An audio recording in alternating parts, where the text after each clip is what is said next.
Asphalt is a form of forgetting. You pour it over the past, over the dirt and the roots and the stories buried within. You create a smooth, black, featureless present. My job is to prepare the way for that forgetting. I'm a land surveyor for the Department of Transportation. I walk the old places and draw the new lines for the future.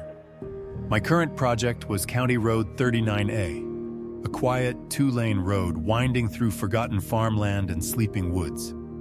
It was scheduled to be widened, a small artery of progress in a place that time had respectfully left alone. The air out there was different. It was heavy still, and smelled of damp earth and something else, something faintly sweet and sad. My equipment was the best money could buy. Laser levels, GPS trackers, total stations that measured angles with impossible precision. The work was routine. I'd set up my tripod. The machine would whir to life and I'd map out the terrain.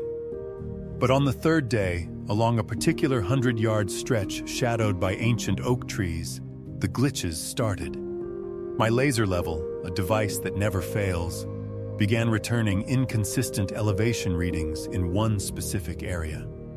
The numbers would flicker on my data collector, shifting by inches, then feet, as if the ground itself was breathing. I recalibrated everything twice. The error remained, a quiet, illogical ghost in my perfect machine. Then came the whispers. It wasn't a human sound. It was the wind through the tall, dry grass, but it sounded shaped. It was a sound that almost formed words, soft, sibilant sighs that would stop the moment I turned my head to listen properly. I told myself it was just the acoustics of the valley, the wind playing tricks on a lonely man's ears. I started to feel a profound, unshakable sadness in that spot. It wasn't my own emotion. It was an atmospheric pressure, a weight of sorrow. It felt like walking through a place where a great tragedy had occurred, a place where the grief had soaked into the soil itself. I found myself working faster there, an unspoken urgency pushing me to finish and leave before the sun began to set. One afternoon, while driving a survey stake into the ground, my hammer hit something solid only a few inches down. Not a rock. The sound was a dull, hollow thud. I dug away the dirt with my hands and my heart went cold. It was a piece of dark, rotting wood. It looked like the corner of an old, buried coffin. I quickly covered it back up, my hands shaking. I mentioned the equipment glitches in my report. My supervisor dismissed it. Probably magnetic interference from some iron deposit. Just average it out. He didn't want complications. He wanted a clean report that would allow the bulldozers to come in on schedule. He didn't want to hear about feelings or whispers or things that shouldn't be there. No one ever does. That night, I couldn't sleep. The image of that rotting wood was burned into my mind. The feeling of that place clung to me like damp clothes. The sadness wasn't just in the field anymore. It was a quiet guest in my silent apartment. I knew I couldn't let it go. On my day off, instead of resting, I drove to the county archives building, a dusty library of forgotten documents. I needed to see the old maps, the original surveys from the 19th century. I had to know what was there before the road. The archivist, a kind woman with gentle eyes, led me to a back room filled with the smell of aging paper and leather. She pulled out a massive, heavy ledger of property maps, dated 1884. "It should be in here," she said. I carefully turned the brittle, yellowed pages, my fingers tracing the faint ink of a world that no longer existed. I found the area, the creek, the hills, the old property lines. It was all there, and right in the middle of that 100-yard stretch, there was a small, hand-drawn rectangle, and inside it, written in elegant, faded script, were two words that made my blood run cold. Mercy's Rest. It wasn't a farm. It was a cemetery, a small, forgotten family cemetery from the 1800s. Mercy's Rest. The two words hung in the dusty air of the archives, heavy with a century of forgotten silence. Suddenly, everything made sense. The equipment glitches, the whispers on the wind, the profound, unexplainable sadness of that place. My scientific mind, which had been fighting to find a logical reason, finally surrendered to a much older, colder truth. The archivist saw the look on my face. "Did you find what you were looking for?" she asked, her voice soft. I could only nod. I took a photo of the map with my phone, the image of that small, hand-drawn rectangle feeling like a forbidden secret. What was I supposed to do? My boss had already told me to ignore the anomalies. This wasn't an anomaly. It was a cemetery. Reporting this would halt a multi-million-dollar project. There would be hearings, investigations, exhumations. It would be a nightmare. My career would likely be over for causing such a delay. But the alternative felt so much worse. To be the one who knowingly drew the lines for a highway to be paved over the top of forgotten graves. I had to go back. I had to be sure.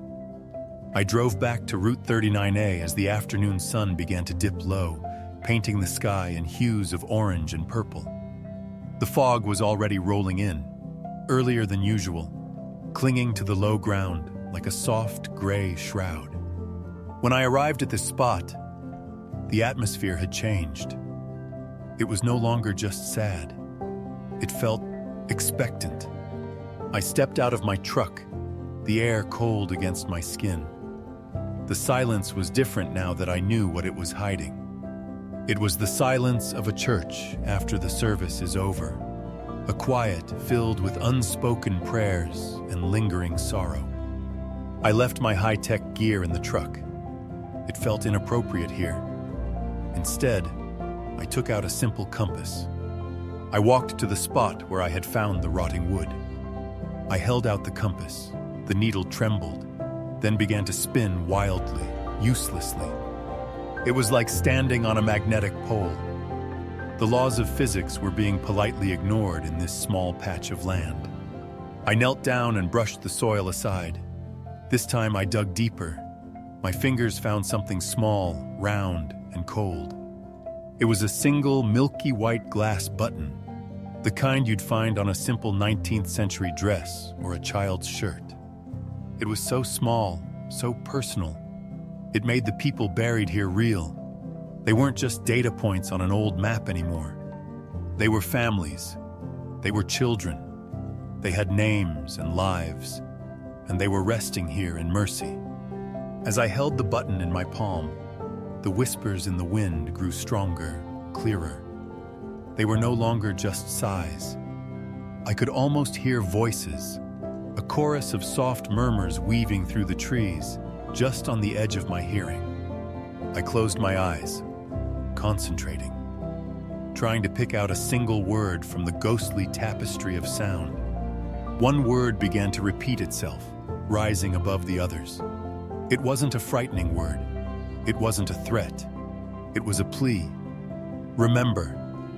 It was a woman's voice, soft and clear for just a second, before dissolving back into the wind. Remember. A chill that had nothing to do with the evening air shot through me. They weren't trying to scare me away. They were asking for help. They were asking not to be forgotten, to not have their final resting place erased by a layer of black asphalt. My moral dilemma vanished, replaced by a simple, profound certainty. I knew what I had to do. I couldn't let this happen. I pulled out my phone to call my supervisor, to tell him everything. Consequences be damned. My thumb hovered over his name. At that exact moment, my phone screen flickered and died. The truck's engine, which I had left running, sputtered and went silent. Every piece of electronic equipment I had with me was suddenly completely dead. The silence that followed was absolute. I stood there, phone in hand, as the last of the sunlight vanished below the horizon. the fog thickened around me. And at the edge of the woods, standing just where the shadows were deepest, I saw a figure. A tall, slender woman in a simple, old-fashioned dress. The figure of the woman stood perfectly still, a silhouette of sorrow against the deepening twilight. She didn't move. She didn't have to. I couldn't see her face, but I could feel her gaze, a profound wave of weariness and a desperate plea to be remembered. It was the collected will of everyone buried here given a face. She was Mercy's rest. My fear dissolved into a quiet, resolute calm. I gave her a small, respectful nod, a silent promise. After a long moment, she seemed to fade back into the shadows, not walking away, but dissolving. The oppressive silence broke. The sound of crickets returned. My truck's dashboard lights flickered back on with a soft chime.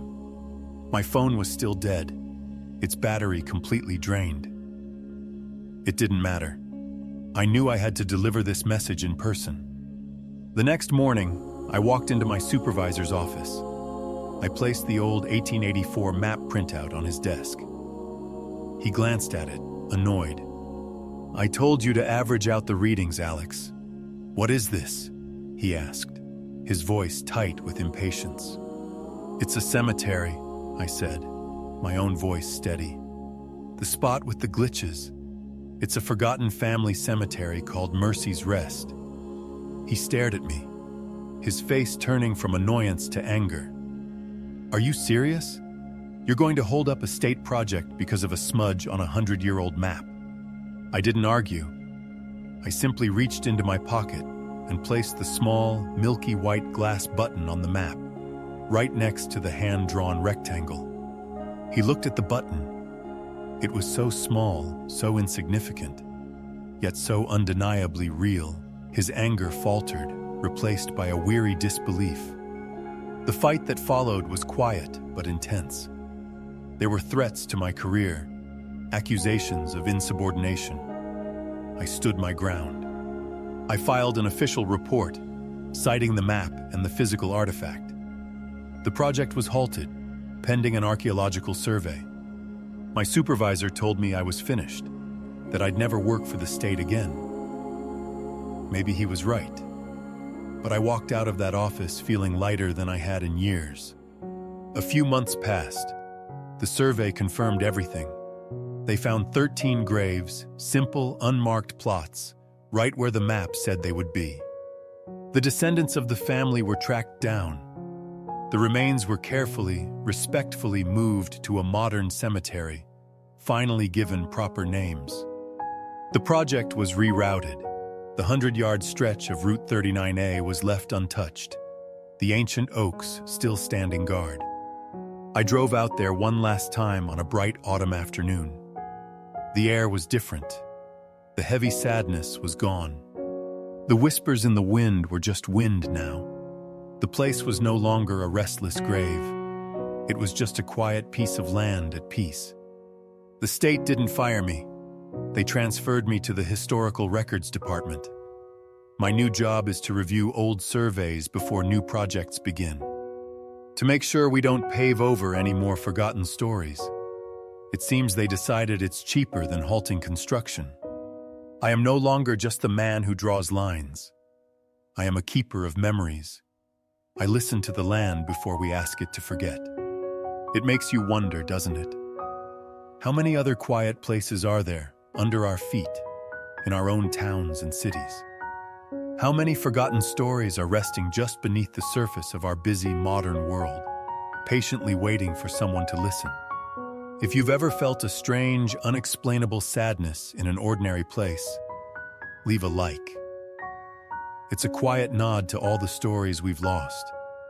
It's a signal that echoes even here, letting me know that someone is still remembering. And subscribe to the channel, because there are so many more whispers that deserve to be heard.